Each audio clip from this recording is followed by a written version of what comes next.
प्रदेश में किसानों को लेकर भारी विवाद चल रहा है। इस विवाद के चलते मासूम किसान किसी न किसी रूप में ठगा जा रहा है।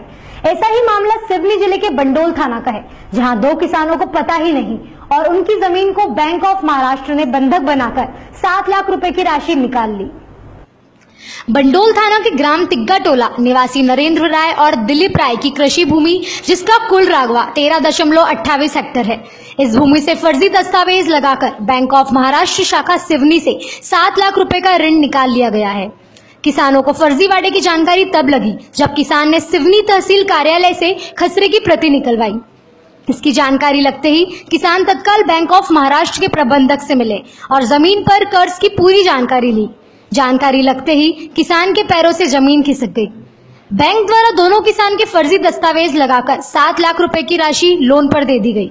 मजबूर किसान ने इस पूरे मामले की शिकायत पुलिस अधीक्षक सिवनी से की। शिकायत करते ही बैंक से लिया गया किसान के नाम का लेटर द्वारा जमा कर लिया गया।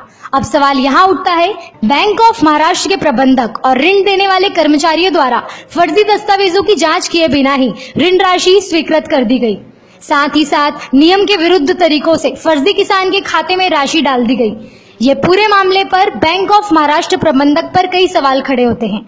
जब हमारे प्रतिनिधि ने बैंक ऑफ महाराष्ट्र के शाखा प्रबंधन सिवनी से जानकारी लेने पहुंचे तो उन्हें गेट से ही बाहर कर दिया गया। MP न्यूज एक्सप्रेस के लिए सिवनी से अजय सेन की रिपोर्ट। खाद भी निकालने के लिए खसरा चकबंदी की जरूरत थी। सरकार वाले बोले कि खसरा चकबंदी लाइए, तो हम निकाले। उसमें हमारी जमीन बैंक ऑफ महाराष्ट्र पर बंधक लिखी गई।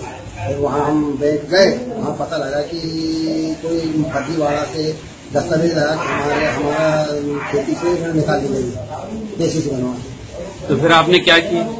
क्या सर? फिर उसके बाद क्या हुआ, आपने क्या किया? सर हमने पूरा देखा वहाँ पर, तो फोटो दूसरे की लगी, हमारे नाम का दुरुपयोग किया गया और फोटो ना मालूम किसकी। सर दोनों भाई के नाम से 6,70,000 रुपये निकल चुके और हमारा कोई खाता बैंक में नहीं, हमारा अपना कोई खाता नहीं। तो क्या लग रहा है आपको, किसकी मतलब किस तरीके से हुआ होगा, कौन कौन इसमें शामिल? बैंक मैनेजर की सहमति से जैसा भी हुआ हो, वो प्रबंधक महोदय और बैंक मैनेजर कानूनी को जाने कैसा किए। तो बैंक मैनेजर ने बताया कि आपकी KCC गलत तरीके से बनी गई है और पूरा फर्जी डॉक्यूमेंट्स लगाया गया है और वही भी फर्जी है, सब कागजात दस्तावेज फर्जी लगाए गए और आधार कार्ड भी फर्जी लगाया गया है। आधार कार्ड नहीं है उसमें हमारा। क्या घटना? जब घटना ऐसी है कि पिछले साल की बात है, कोई तारीख तो याद नहीं है। मैं अपने निजी काम से बैंक गया हुआ था। जब बैंक गया मैं, तो वहाँ पर कोर्ट बैठे थे, तो उन्होंने मेरे से निवेदन किया कि भाई साहब इसमें आप भी गारंटर बन जाएंगे तो उनका काम बन जाएगा, थोड़ी मुसीबत में है। तो मैंने बोला भाई जब बैंक लोन देने को तैयार है और आप इसको जानते हो, आप यहाँ के लोकल के आदमी हो, आप जानते हो हमारा जान पहचान आपसे है, तो हमें साइन करने में कोई हर्ज नहीं।